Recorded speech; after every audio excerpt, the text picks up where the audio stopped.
m'entend, non?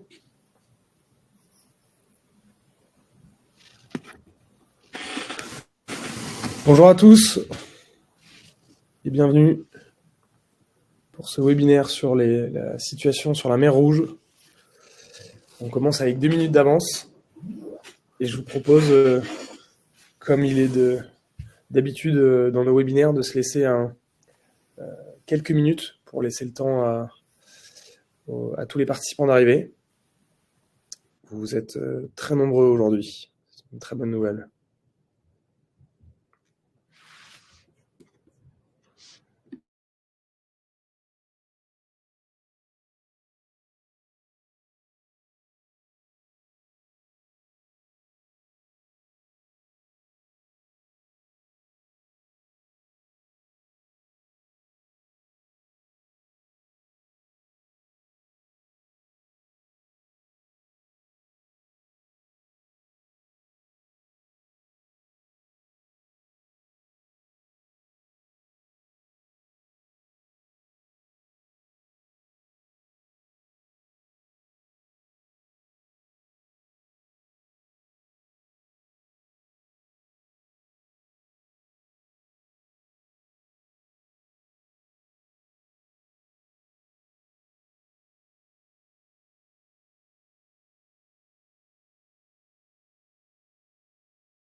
Bienvenue à tous les participants qui nous rejoignent. Je vous propose de commencer comme il est 11h pile.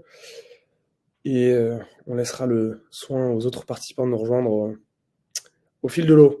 Je commence par vous remercier pour votre présence et pour votre participation.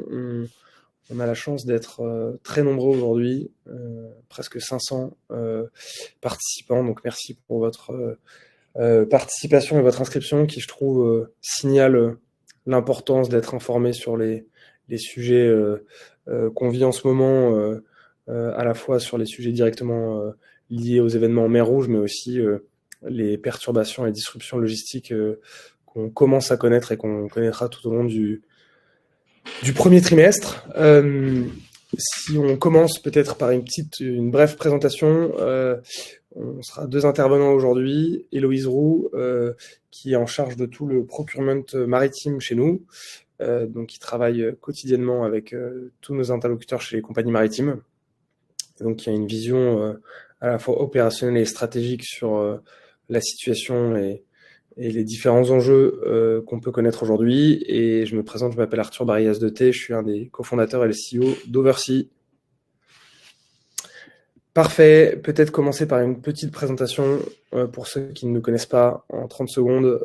Oversea est un commissaire de transport international. On opère du transport maritime, aérien et de la douane dans plus de 60 pays. On est une entreprise de 150 collaborateurs et on sert un peu plus de 700 clients aujourd'hui sur des industries très diverses avec 2 éléments forts, un ADN digital et technologique très fort qui simplifie la vie de nos clients et un ADN sustainability et je dirais accompagnement vers la décarbonation du transport qui est aussi un sujet hautement important.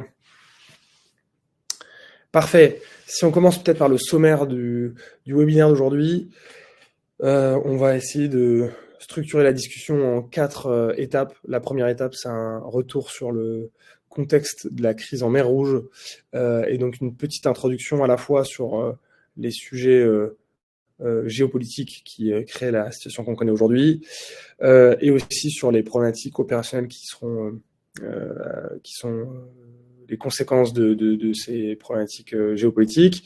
Ensuite, on passera du temps sur les conséquences de la situation actuelle sur les taux de fret, la disponibilité de l'équipement et les sujets de capacité. Donc, je laisserai la parole à Héloïse pour cette partie-là. On vous partagera quelques conseils et solutions pour vous orienter dans la situation actuelle et notamment post-Nouvel An chinois.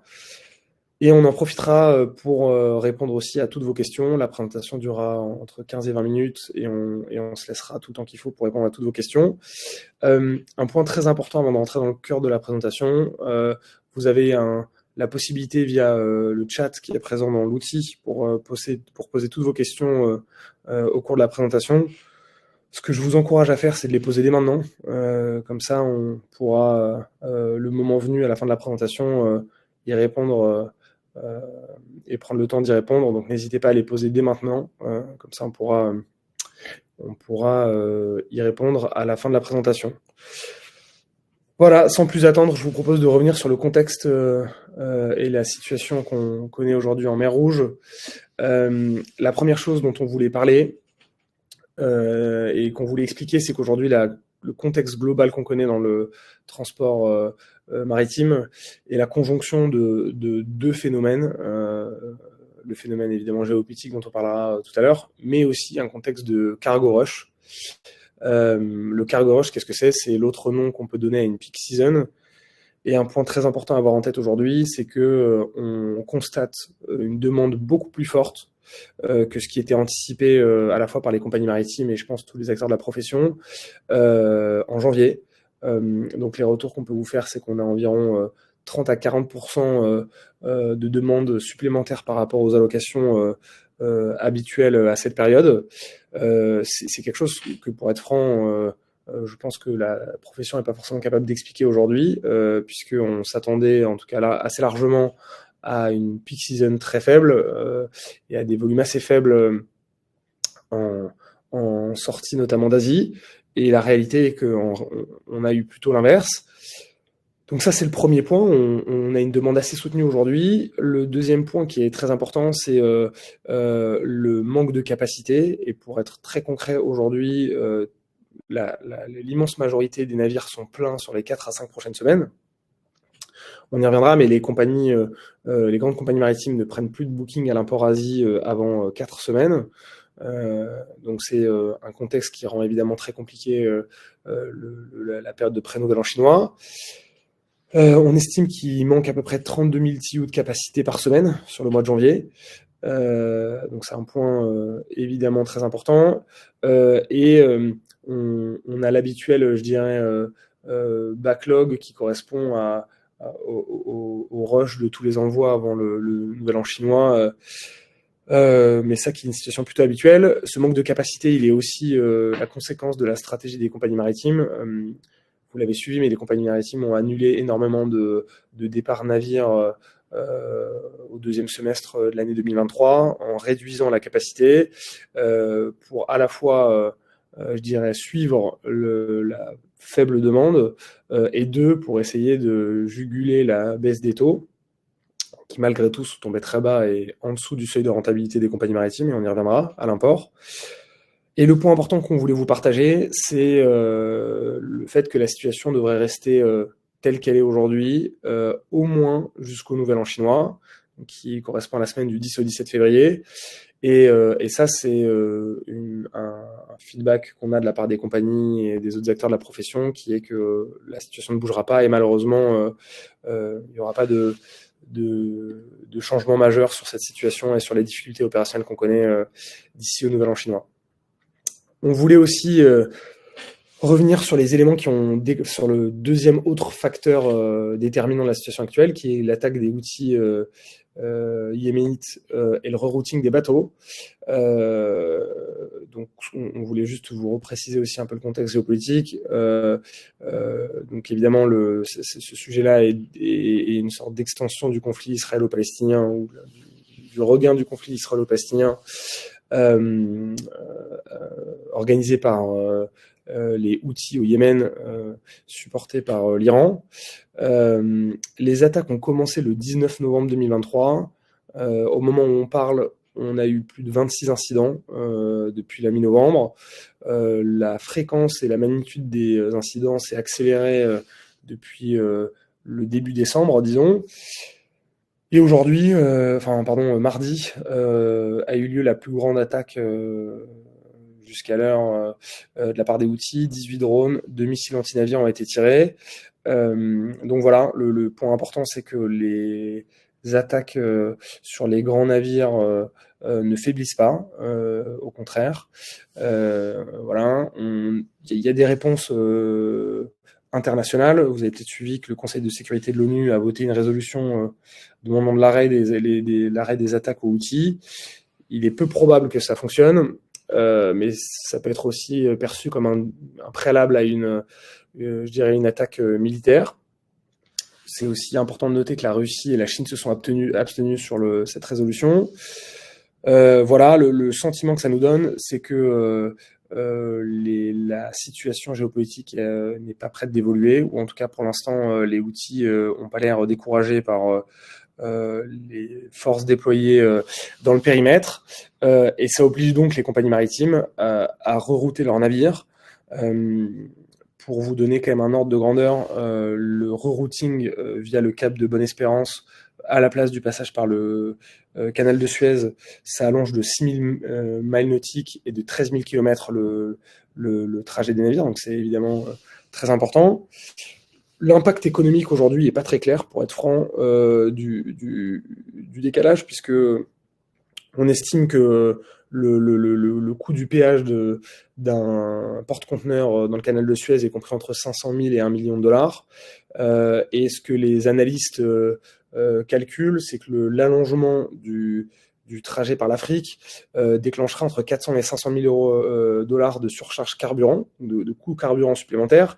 Donc vous voyez qu'on est à peu près dans des eaux équivalentes en termes de charges pour les compagnies, voire un peu plus avantageux en s'épargnant la taxe du canal de Suez. Pour vous donner aussi un ordre de grandeur, donc aujourd'hui, il y a 2 jours, on était à plus de 350 navires qui étaient reroutés.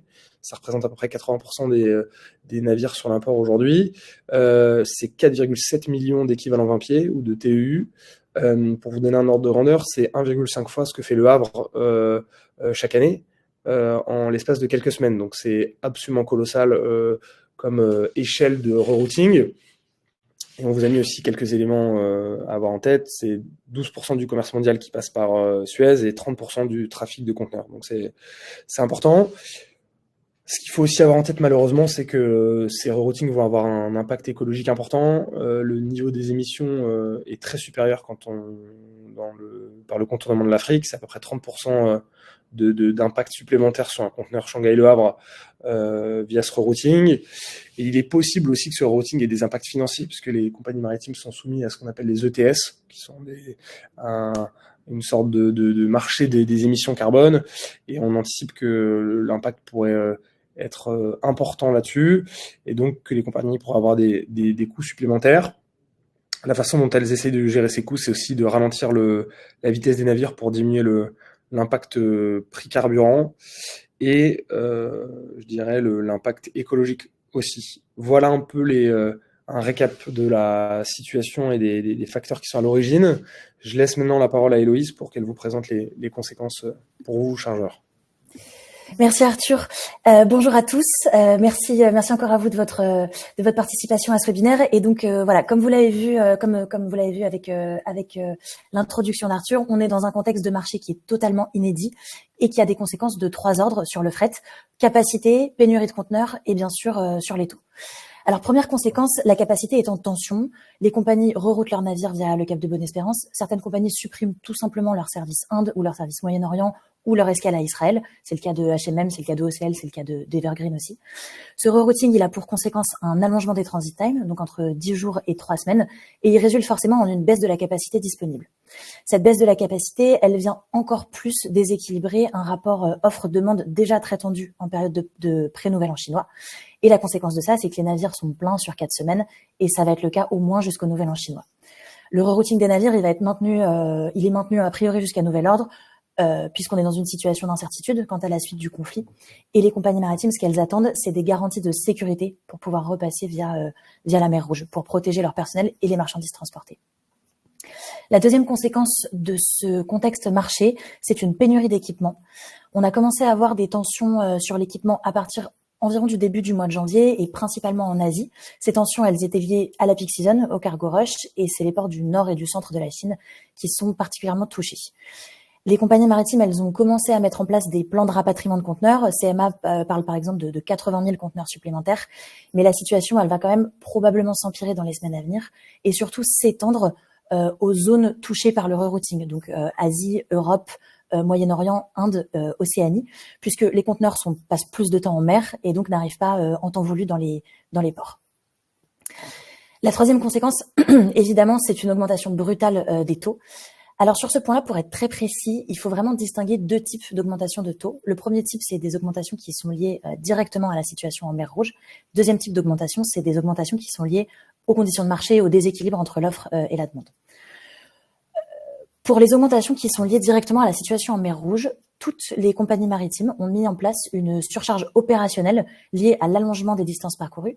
Ces surcharges, elles s'appellent Contingency Surcharge chez CMA, Operation Disruption Surcharge chez Apago MSC par exemple. C'est la même chose et ce sont des surcharges qui peuvent être appliquées à posteriori, même avec votre conteneur une fois en mer, en invoquant la force majeure. Les trades concernés, c'est donc tous ceux qui sont concernés par la mer Rouge, donc Europe, Asie, Moyen-Orient, Inde, Océanie, dans les deux sens. Et le montant de cette surcharge, elle est entre 300 et 1500 $ par TEU.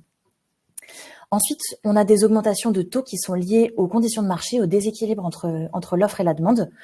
Bien sûr, le trade qui a été le plus touché et touché le plus tôt, c'est l'import Asie, donc Asie-Europe. Les taux ont brusquement augmenté début janvier avec la mise en place de PSS, de GRI, etc. par toutes les compagnies maritimes. Et cette dynamique, elle va se poursuivre jusqu'au Nouvel An chinois, puisqu'on attend une nouvelle hausse au 15 janvier de l'ordre de 1000 à 1500 $ selon les compagnies sur l'Europe du Nord et 2000 à 3000 $ sur la Méditerranée. Il n'y a pas que l'import Asie, les autres trades vont suivre, puisque toutes les compagnies maritimes ont déjà annoncé des PSS sur l'export Amérique, donc Europe-Amérique, entre 6 000 et 1 500 $ par conteneur 40 pieds. Et en fait, c'est tous les trades qui affichent des augmentations de taux, également l'import de l'Amérique latine, le Transpacifique, qui sont touchés par ces augmentations de taux. Alors, très brièvement, et avant de passer à la partie conseil, je voudrais quand même aborder la période post-Nouvel An chinois. Il est encore trop tôt pour faire des prévisions certaines sur cette période-là. Néanmoins, on peut dire qu'on a deux scénarios qui sont possibles. Et parmi ces deux scénarios, un qui nous semble à nous un petit peu plus probable que l'autre. Donc le premier scénario, c'est celui où la crise perdure et qu'en fait on retrouve une dynamique qu'on avait en 2020-2021 au moment du Covid. C'est pas le scénario le plus probable, mais on a quand même deux éléments de marché qui penchent en faveur de ce scénario. Le premier, c'est le conflit en mer Rouge, puisque comme Arthur le disait en introduction, l'issue est encore incertaine, il peut perdurer encore plusieurs semaines et à ce moment-là, il va encore contraindre la capacité pendant longtemps. Et le deuxième élément, c'est le niveau de stock, puisqu'on voit depuis peu que le niveau de stock commence à baisser légèrement en Europe, après 1 an et demi quasiment de surstock. Et donc, ces niveaux de stock en baisse pourraient contribuer à relancer la demande et à maintenir cette situation de hausse des taux. Cela dit, on a quand même plus d'indicateurs qui penchent en faveur du deuxième scénario, qui est celui d'un retour à la normale progressif après le Nouvel An chinois. Premièrement, il faut déjà se rappeler que la période qu'on vit actuellement, c'est une peak season et c'est normal à cette période de l'année. Alors certes, c'est une grosse peak season très importante, doublée de conditions de marché totalement inédites avec la mer Rouge, mais il faut quand même veiller à garder la tête froide et voir que nos indicateurs clés, qui sont les prévisions de croissance et la consommation des ménages, restent assez pessimistes pour 2024. Deuxièmement, on a une situation de surcapacité structurelle sur le marché qui n'a pas été réglée en l'espace d'un mois. Et donc, on a quand même une baisse probable de la demande post-Nouvel An chinois. Alors, la période actuelle crée un backlog. Tout ne pourra pas être envoyé avant le Nouvel An chinois, donc il ne faut pas s'attendre à un changement brusque au 10 février.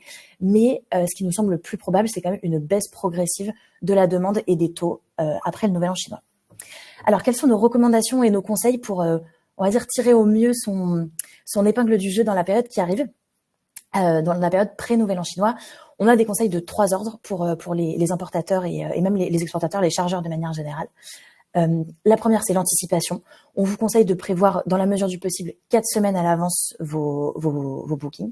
Alors, vous allez me dire, oui, mais dans 4 semaines, c'est le début du Nouvel An chinois, certes, donc il est bien sûr possible de trouver de la capacité avant ce délai de 4 semaines. Mais à ce moment-là, ce qu'on vous conseille, c'est vraiment le multi-booking, donc c'est-à-dire essayer plusieurs compagnies maritimes et plusieurs niveaux tarifaires.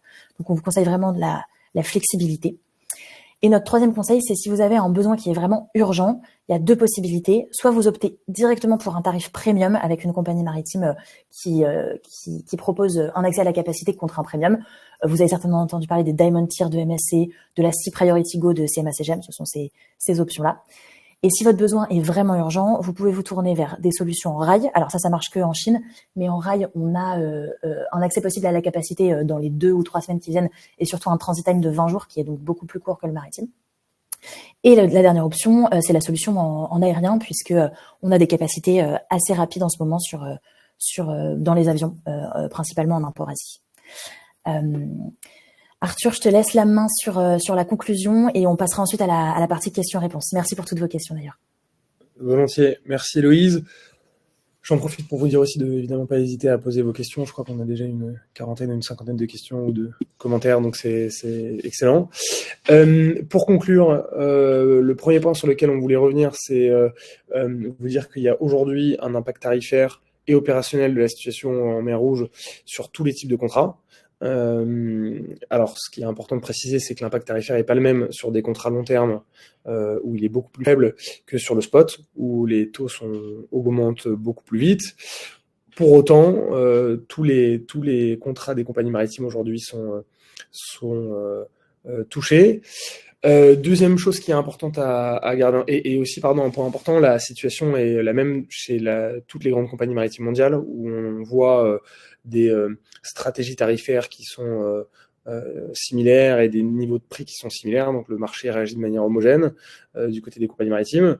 Deuxième point qui est important de préciser aussi, c'est que l'instabilité va durer au moins jusqu'au Nouvel An chinois. Vous l'avez vu, mais les attaques Houthis continuent, les navires sont pleins et le cargo rush sont pleins. Donc on est absolument certain que ça va continuer jusqu'au Nouvel An chinois, sans perspective de résolution. Les perspectives, encore une fois, de chargement à court terme, c'est le multi-booking sur différentes compagnies. Alors ça, c'est le métier des commissaires de transport je dirais, dérisquer les bookings en les passant chez plusieurs compagnies.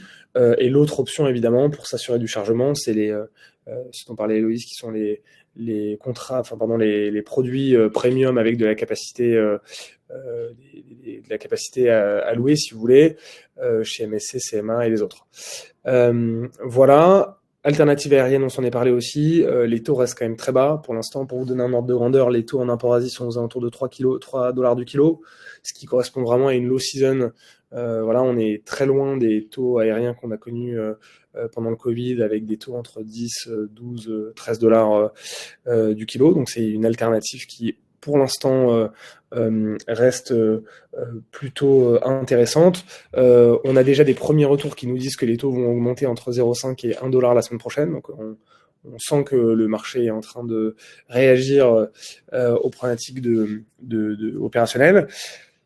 On a une question dessus et on y reviendra, mais le rail reste aussi une option, même si les coûts de rail restent quand même très élevés par rapport au coût des conteneurs aujourd'hui. L'ordre de grandeur pour le rail, c'est 8-9 000 $ à peu près pour un 40 pieds. Donc on est quand même encore assez largement au-dessus des prix du spot aujourd'hui maritime. Et le dernier point qui était important pour nous aussi, c'est de dire, comme le disait Héloïse, il y a deux scénarios pour la sortie de cette situation. Et aujourd'hui, on pense que le pic de demande est quand même plutôt temporaire. Les économies de consommation en Europe affichent pas des taux de croissance très forts. Donc on pense que c'est plus un épiphénomène plutôt une situation qui est là pour durer. Et donc nous, on anticipe une baisse progressive des taux post-CNY. En revanche, le point important pour nous, c'était de vous partager la stratégie que nous, on estime être gagnante, qui est celle de la contractualisation. Et on a des cas de figure très intéressants de clients qui ont contractualisé au dernier trimestre de l'année dernière et qui aujourd'hui ont des écarts de 2-3 000 $ avec les taux du spot aujourd'hui. Et ce qu'on pense, c'est que quand le marché redescend, c'est aussi le moment de réfléchir à la contractualisation avec les compagnies, puisque ça protège quand même davantage des problématiques qui peuvent se produire, des problématiques géopolitiques qui peuvent se produire aujourd'hui. Et ce qui est important de garder en tête, c'est que même si la situation en mer Rouge et le cargo rush vont finir par se dégonfler, la probabilité d'occurrence d'événements géopolitiques et de disruption opérationnelle reste fort. Et on a aussi une situation de sécheresse qui est problématique au Panama. que vous avez peut-être suivi. Les compagnies maritimes sont en train de mettre en place des ponts rails, enfin sur la terre pour éviter de passer par Panama. Et il y a aussi une instabilité sur la situation de Taïwan aujourd'hui avec les élections qui ont lieu dans 2 jours. Voilà, donc on pense qu'il y a d'autres risques qui peuvent se produire demain. Et une des façons de, je dirais, se protéger d'éventuelles disruptions à venir reste la contractualisation. Voilà, merci pour votre écoute. J'en profite aussi pour vous dire que vous pouvez vous abonner à la newsletter transport qu'on propose, qui s'appelle Le Chargeur. Alors, on n'a pas de diapo qui le montre, mais qui s'appelle Le Chargeur. N'hésitez pas si le sujet vous intéresse et que vous voulez rester au courant de l'actualité. Merci pour tout, et je vous propose, de passer sur la partie questions. Je vais prendre les questions dans l'ordre de ce qui a été, je dirais, voté par vous aujourd'hui. J'ai une première question de la part de Patrice, qui est une question et un commentaire. Patrice nous dit que les compagnies ont investi plus de 3 millions de VP sur de la capacité cette année. Comment se fait-il qu'on soit en situation de sous-capacité aujourd'hui? Vont-elles continuer leur stratégie de blank selling? La réponse est oui. Les compagnies ont effectivement investi dans des nouveaux navires qui seront livrés en 2024 et en 2025. Donc on a encore beaucoup de capacité qui va arriver sur le marché, mais le savoir-faire des compagnies régulièrement, enfin depuis le Covid, c'est aussi de savoir maîtriser beaucoup plus finement la capacité. Aujourd'hui, ce qu'on voit, c'est qu'elles sont capables de retirer des volumes importants de navires, des rotations, pour mettre l'offre en face de la demande. Héloïse, n'hésite pas si tu veux rajouter quelque chose. Non, c'est pas mal. C'est pas mal. Si tu veux, je peux prendre les questions sur le rail, parce que je vois que c'est un sujet qui intéresse beaucoup. On a beaucoup de questions sur le rail. Je prends par exemple la question de Lionel, import Chine en rail. Comment sont les capacités, situation du rail dans le cadre du conflit Russie-Ukraine? Merci beaucoup Lionel pour cette question. Alors, comment sont les capacités? Premièrement, aujourd'hui, on estime qu'en ferroviaire, on peut avoir de l'espace entre 2 et 3 semaines à partir du moment où vous placez votre booking. Donc ça reste quand même au moins aussi intéressant que le maritime, voire plus intéressant. Et je vous rappelle qu'en rail, vous avez un transit time de 20 à 22 jours qui sont assez respectés en ce moment. Donc ça fait que votre conteneur va pouvoir arriver beaucoup plus tôt que si vous bookez en maritime. La situation du rail dans le cadre du conflit Russie-Ukraine. Alors juste pour remettre un petit peu les choses dans leur contexte, quand vous avez une expédition en rail, elle va partir de Chine, elle va passer par le Kazakhstan, donc la Chine, le Kazakhstan, la Russie, la Biélorussie, la Pologne et ensuite arriver dans l'Union européenne. Donc effectivement, le rail transite par la Russie mais ne transite pas par l'Ukraine. La situation au regard du conflit russo-ukrainien, elle est j'ai envie de dire en fait correct puisque le conteneur, les trains ne passent pas par l'Ukraine. Et ce qu'il faut savoir aussi, c'est que les compagnies ferroviaires, ce sont en majorité des compagnies chinoises. La Chine ayant de très bons rapports, on va dire géopolitiques avec la Russie, on n'a absolument aucun risque de blocage des trains, enfin en tout cas avec la situation actuelle en Russie. Donc c'est pas du tout quelque chose dont il faut s'inquiéter. Et c'est d'ailleurs des transports qui peuvent être assurés par la plupart des assurances. Donc ça peut être une très très bonne alternative au transport maritime en ce moment. Prochaine question de Raphaël. Les compagnies maritimes annoncent-elles leur transit time via Bonne Espérance officiellement? Exemple, c'est ma CGM Chine Le Havre, toujours noté sur les schedules en transit time autour de 28-30 jours. Que constatez-vous? Écoutez, pour être franc, c'est assez difficile de mesurer les retards exacts. La raison à ça, on peut vous donner un ordre de grandeur. Ce qu'on a aujourd'hui, c'est des estimations qui vont entre 10 et 20 jours. En réalité, les plus précises sont peut-être entre 10 et 14. La difficulté qu'on a aujourd'hui, c'est qu'on n'est pas maître du calendrier d'escale des navires et il n'est pas impossible que les compagnies escalent à différents endroits et donc rallongent encore les transit times. Et le deuxième point sur lequel aujourd'hui on a un peu de difficulté à prévoir, c'est les congestions à l'arrivée. Mais l'ordre de grandeur que vous pouvez garder en tête, c'est entre 10 et 20 jours de transit time supplémentaires. Je peux enchaîner sur une question de Thomas. Avez-vous une prévision sur ce qui va être l'évolution tarifaire du maritime sur 2024? Je pense qu'on a partiellement répondu tout au long du webinaire à cette question. Néanmoins, si je dois, on va dire, résumer, l'évolution tarifaire du maritime sur 2024, on va avoir un pic avant le Nouvel An chinois, donc les taux vont continuer d'augmenter jusqu'au Nouvel An chinois. Nous, on table avec un tout petit moins de certitude sur une baisse progressive des taux après le Nouvel An chinois. Baisse progressive, ça peut vouloir dire pas une chute dès le 10 février, ça peut vouloir dire une baisse qui va s'étaler jusqu'à éventuellement fin février, mi-mars, voire fin mars. Et sur la suite de 2024, si on regarde les indicateurs actuels, alors là, c'est des prédictions qui sont encore floues, mais on regarde les indicateurs de 2024, on a une baisse de la consommation des ménages et des prévisions de croissance qui sont faibles, une situation de surcapacité. Donc, a priori, et sans autres événements, on pense que les taux vont rester relativement bas. Maintenant, ce qu'on a vu aujourd'hui, c'est que on a le conflit en mer Rouge, on a le conflit en Russie, on a la situation à Taïwan, la situation dans le canal de Panama, tous ces facteurs extérieurs qui peuvent venir vraiment influencer ça. Donc, c'est très, très difficile de faire des prédictions certaines. Je reviens sur ce que disait Arthur. La meilleure manière que vous avez de vous assurer de l'évolution tarifaire, c'est de contractualiser et de tabler sur des tarifs long terme avec votre transitaire ou les compagnies maritimes. Merci Louise. Je prends les deux prochaines, une question de Joël et une question d'Emmanuel.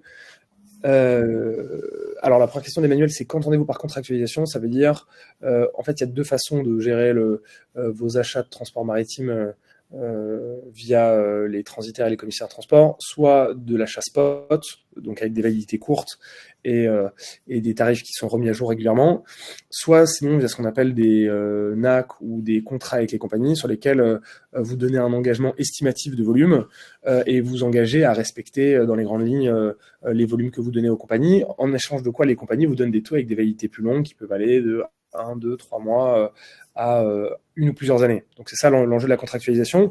Et ce que ça veut contractualiser, ça veut donc dire faire le choix de ne pas charger exclusivement en spot et sur les taux du moment, ce qui est évidemment ce que souhaitent les compagnies pour pouvoir prévoir la capacité, avoir plus de visibilité. Donc c'est ça ce que nous on appelle la contractualisation. Et ensuite, question très intéressante de Joël. Bonjour, actuellement les chargeurs qui ont contractualisé fin 2023 ont des taux inférieurs de 3 000 $ avec les taux spot actuellement, mais chargent-ils réellement? Nous avons des échos que les compagnies ne chargent que les taux élevés. Alors c'est une excellente question. Tout est vrai dans ce que vous dites. Les taux contractualisés sont inférieurs de 2 à 3 000 $, voire même plus au spot d'aujourd'hui. Donc ça veut dire qu'aujourd'hui, les gens qui ont contractualisé chargent à des taux qui peuvent être compris entre 2005, 3 000 $, etc. Donc c'est tout à fait vrai. Donc ça veut dire que si vous aviez contractualisé, vous gagnez 3 000 $ par conteneur aujourd'hui. Ce qui est certain, c'est que les compagnies privilégient la rentabilité opérationnelle. Il faut avoir en tête que l'année 2023 a été une année très compliquée pour les compagnies, après de très belles années évidemment, mais une année compliquée d'un point de vue rentabilité opérationnelle. Et donc, elles choisissent effectivement de prioriser les conteneurs qui payent le plus cher, si vous voulez. Pour autant, on se rend compte quand même que dans les grandes lignes, les allocations sont respectées. Donc, pour résumer mon point, c'est pas une assurance tout risque d'avoir contractualisé, mais sur 100 conteneurs que vous allez envoyer, vous allez quand même avoir une partie qui charge. Pour ne rien vous cacher, on a de vraies difficultés opérationnelles à obtenir le chargement de ces contrats-là, puisque, encore une fois, les compagnies mettent en face de conteneurs avec des rentabilités plus élevées, mais on arrive quand même à tenir les engagements, donc c'est plutôt favorable. Alors, la question suivante, une question de Mathieu.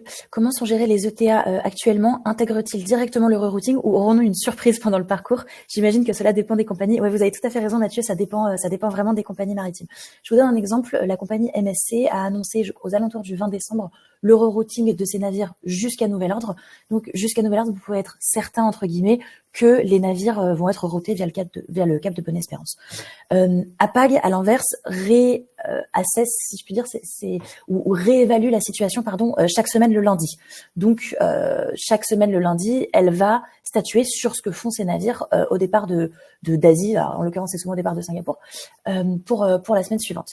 Et après, on a d'autres compagnies qui, si j'ose dire, prennent plus de risques ou alors qui prennent leurs décisions plus tardivement. C'est par exemple CMA CGM et APAG qui, elles, assessent ou évaluent le risque quasiment tous les jours. Donc, de manière générale, les navires se dirigent vers la mer Rouge et en cours de route, la compagnie peut dire non, cette semaine-là, on va pas pouvoir passer par la mer Rouge. Et donc, les compagnies font demi-tour et passent par le cap de Bonne-Espérance. C'est aussi pour ça que l'allongement des transit times, il est difficilement évaluable en amont, puisque ça dépend aussi où se situe le navire et combien de temps il attend avant qu'une décision soit prise. Donc on peut clairement parler, comme vous le dites assez bien, je trouve, de surprise pendant le parcours, mais pour essayer d'anticiper cette surprise entre guillemets,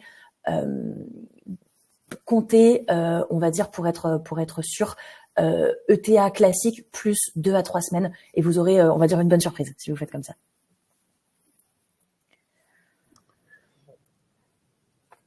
Merci Louis, je te laisse prendre la question sur le rail et l'assurance de François.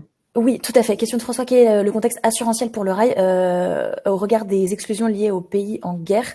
Alors, je suis pas sûre de tout à fait comprendre votre question, François. En tout cas, ce que je peux vous dire, et je vous laisse me dire si ça répond à votre question, on peut bien sûr assurer les transports qui sont effectués en rail au départ de Chine. Comme j'expliquais tout à l'heure, c'est des transports dont on a évalué le niveau de risque à assez faible, et donc tous les transitaires européens peuvent opérer en rail. Nous, on a recommencé à opérer en rail, par exemple, au début de l'année 2023. C'est une solution qui marche très bien et qui présente vraiment très très peu de risques. J'ai envie de dire presque moins enfin, c'est difficile à évaluer, mais pas plus que la situation maritime. Donc, vous pouvez tout à fait assurer vos transports en ferroviaire. Parfait. Question de Patrice. La contractualisation protège-t-elle des cas de force majeure? La réponse est non. Et on a eu un cas de figure récent pour le prouver. Les compagnies ont fait appel au cas de force majeure pour imposer des surcharges sur des conteneurs qui étaient déjà partis. Et donc pour facturer, si vous voulez, le supplément de coût qui est lié au rerouting, donc, et notamment la CMA a annoncé utiliser le cas de force majeure. Donc malheureusement non. La réalité, c'est ce que on a répondu par écrit, l'utilisation du cas de force majeure reste fort heureusement assez rare. Donc c'est plutôt un cas exceptionnel. Une question de Thomas par rapport à la baisse des taux post-Nouvel An chinois. Est-ce qu'ils vont retrouver le niveau de décembre? Merci pour cette question, Thomas. Je pense que vous êtes nombreux à vous poser la question. C'est quand même très difficile d'évaluer des niveaux de taux, on va dire, à la centaine de dollars près. Par contre, on peut regarder les choses d'un peu plus, enfin, on peut essayer de décortiquer un petit peu cette question. Rappelez-vous déjà qu'en période où les taux étaient très, très bas, qui sont descendus, on va dire, à des niveaux potentiellement à 3 chiffres, si ma mémoire est bonne, entre septembre et décembre 2023, par exemple, dans ces situations-là, les compagnies appliquaient des GRI assez régulièrement qui n'étaient pas liés à des conditions de marché puisque la demande était faible, la capacité était forte. Par contre, les compagnies, pour préserver une certaine rentabilité, appliquaient régulièrement des GRI de l'ordre de 300, 500 $, puis la GRI retombait, puis une GRI était réappliquée. Vous me parlez de niveau de taux de décembre, mais en fait, on a eu une première GRI fin novembre et une deuxième GRI début décembre qui n'était pas forcément liée à des conditions de marché, puis ensuite le marché a décollé. Donc ce qu'on peut dire, c'est que si les conditions de marché sont égales aux conditions de marché du quatrième trimestre 2023, à savoir une demande très faible et une surcapacité, il est possible que les taux finissent par redescendre à des niveaux extrêmement faibles, et non rentable pour les compagnies maritimes. Mais dans ce cas-là, il est également possible qu'on retrouve une dynamique, la même dynamique qu'on a eue à la fin 2023, à savoir des taux qui descendent très bas, puis l'application d'une GRI pour préserver la rentabilité, puis des taux cycliquement qui redescendent relativement bas, l'application d'une GRI, et ainsi de suite. Donc en fait, si on revient dans des conditions de marché qui sont très très défavorables pour les conditions maritimes, elles vont tout de même essayer de préserver leur rentabilité, et donc on aura des niveaux de taux qui sont probablement cycliques. Question de Mathieu. Qui gère le multi-booking, vos opérateurs ou le chargeur sur la plateforme Oversea? N'est-ce pas contre-productif car on risque d'en annuler? Excellente question. Alors, qui gère le multi-booking? Nos opérateurs chez Oversea ou les opérateurs des autres transitaires. Donc, c'est aux équipes opérationnelles du commissaire de transport de gérer le multi-booking. C'est aux clients de le faire. Est-ce que c'est pas contre-productif parce qu'on risque d'en annuler? La réponse est oui. La difficulté qu'on a aujourd'hui, c'est que, en fait, pour faire simple, si on veut maximiser les chances de chargement, il faut pas mettre tous ces œufs dans le même panier. Et donc, aujourd'hui, certaines compagnies peuvent relâcher des bookings à certains moments de manière plus facile. Il suffit qu'une compagnie ait une annulation d'un volume important de conteneurs sur un navire pour que les bookings puissent passer plus facilement.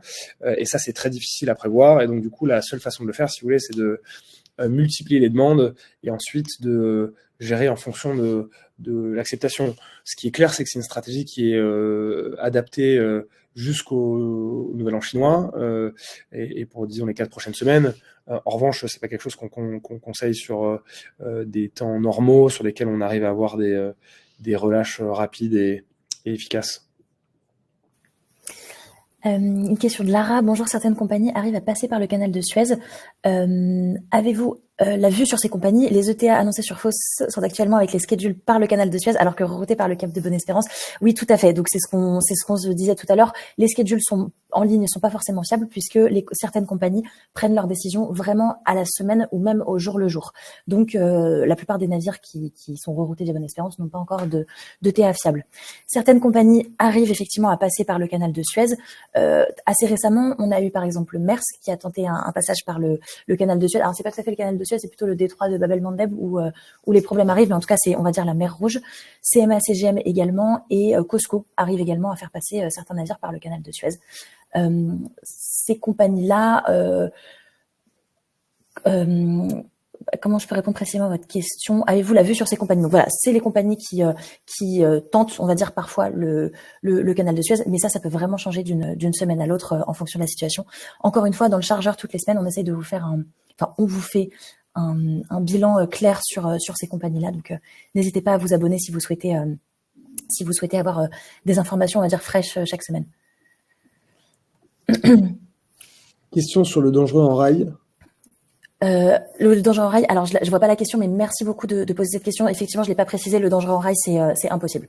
Voilà, c'est une possibilité qui n'existe pas, que ça soit en FCL ou en LCL. Donc malheureusement, c'est vrai que ça sera pas une alternative pour vos transports en import Asie.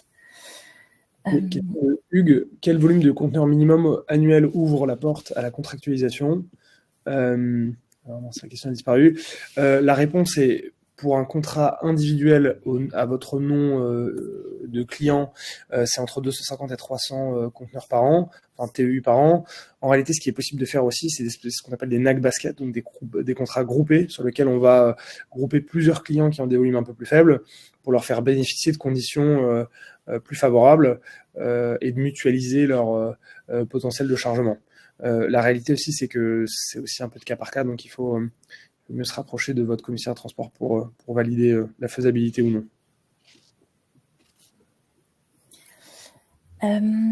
Alors, j'ai vu une question très intéressante que j'arrive pas à retrouver, mais sur les autres trades, parce que c'est vrai qu'on parle énormément d'import Asie. Peut-être vous êtes intéressé par les autres trades et notamment le trade transatlantique. La question était: est-ce que les taux transatlantiques vont augmenter dans les mêmes proportions? Alors, dans les mêmes proportions, peut-être pas, mais les taux transatlantiques vont assurément augmenter. Certaines compagnies à partir du 20 janvier, d'autres compagnies à partir du 1er février, mais les compagnies ont toutes annoncé des peak season sur ces trades-là. Des peak season surcharge, pardon, sur ces trades-là. Ces peak season surcharge, elles sont évaluées entre 800 et 1500 $ par conteneur 40 pieds. Pour un conteneur 20 pieds, vous pouvez diviser par 2 globalement. Alors c'est pas vrai tout le temps, mais voilà. Donc effectivement, les taux transatlantiques sont en augmentation. Et les taux sur les autres trades sont également en augmentation.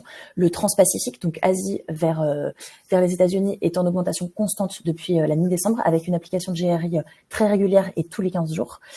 L'import Amérique latine est en augmentation aussi d'environ 1000 à 1500 $ par conteneur depuis début janvier. Donc on a vraiment une augmentation globale des taux au niveau mondial. Alors, j'ai une question intéressante, Héloïse. Quel serait le niveau de taux qui permettrait aux compagnies maritimes d'être normalement rentables? Écoutez, bon, déjà, c'est une information qui est difficile à obtenir et qui n'est pas forcément très simple à analyser. Ce qu'on sait, c'est qu'à des niveaux de taux aux alentours de 1200, 1300 $, les compagnies ne sont pas rentables opérationnellement. La raison à ça, c'est plusieurs choses. Inflation des coûts du travail suite au Covid. Remplacement des flottes de navires. Les navires coûtent plus cher à opérer et il faut les rembourser. Et aussi, évidemment, le sujet du coût du carburant qui est plus élevé que pendant la période du Covid. Pour vous répondre simplement, je pense que le niveau de rentabilité des compagnies, il est quelque part entre 1500 et 2000 $ pour un 40 pieds à l'import aujourd'hui, je pense, si je devais l'estimer.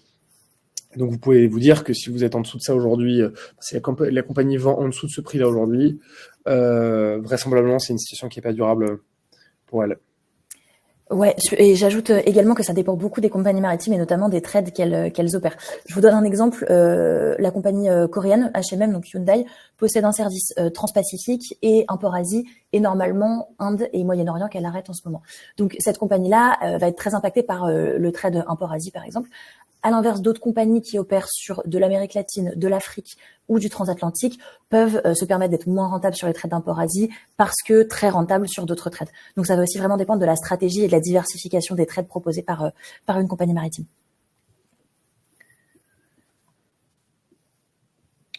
Question de Jérôme. Quelles on a un tout petit peu répondu, mais quelles sont les prévisions de taux de fret en fonction des ports chinois et de Taïwan vers l'Europe? Écoutez, difficile de prévoir, mais on anticipe qu'on va atterrir à des taux qui sont quand même peut-être aux alentours de 1500-2000 $ sur le reste de l'année, si on n'a pas de perturbation majeure. Voilà. Autre question, les taux vers les US et le Canada vont-ils augmenter dans les mêmes proportions? Héloïse vient d'y répondre. Application de PSS, et effectivement, les compagnies appliquent des surcharges pour aussi répercuter les perturbations opérationnelles sur les autres trades que implique ce sujet-là. La différence entre taux maritime et le rail tend-elle à se réduire? Alors, dans les périodes dans lesquelles maritime monte autant, effectivement. En revanche, de manière générale, l'écart est quand même très fort entre 3, disons, et 4 fois plus cher entre un transport maritime et un transport rail, en faveur du maritime pour l'option la moins chère. Une question de Carmelo encore une question sur le rail. La grève en Allemagne aura-t-elle un impact sur le transport ferroviaire Asie-Europe? Alors, j'ai envie de vous répondre comme tout événement extérieur, bien sûr que ça pourra avoir un impact sur les tarifs et sur la congestion et sur les opérations. Il faut savoir que si vous êtes un importateur français et que votre usine est basée en France, les gares les plus adaptées à votre lieu de livraison, ce sont pas forcément les gares allemandes, ce sont plutôt les gares belges, françaises, puisqu'on peut faire dans une certaine mesure du Lyon, ou on va dire italienne et espagnole si vous êtes situé dans le sud de la France. Donc l'impact des grèves en Allemagne sera, il pourra y avoir un petit impact, mais pas nécessairement quelque chose de significatif si vous n'utilisez pas les gares allemandes.